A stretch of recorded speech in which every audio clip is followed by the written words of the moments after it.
চাকা ঠিক আছে তো? হাওয়া দেখেছিস? কাল রাতে তো মনে হলো একটু কম ছিল। হ্যাঁ বাবা, সব চেক করেছি। তুমি হেলমেটটা শ্বাস বেল্টটা ঠিক মতো লাগাও তো। আরে হবে হবে, হ্যাঁ। তুই আগে সাবধানে বের কর।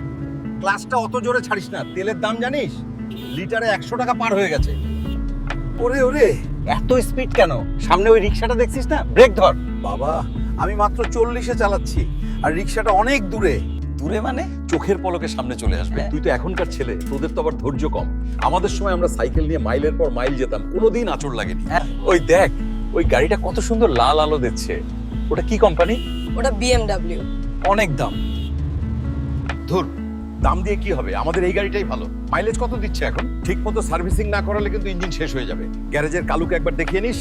নামো বাবা, পৌঁছে গেছি। দাঁড়া দাঁড়া, এই নে 10 টাকা রাখ, পার্কিং এ লাগবে। আরে বাবা, লাগবে না, আমার কাছে আছে তো। তোর টাকা তোর কাছে রাখ, বড় হয়ে গেছিস বলে কি বাপের টাকা নিতে নেই? রাগ বলছি। আর শোন, ফেরার সময় কিন্তু ওই মোড়ের দোকান থেকে চিনি কিনবো, মনে করাস। ভালোই চালিয়েছিস আজ।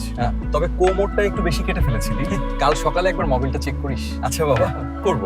চলো এখন।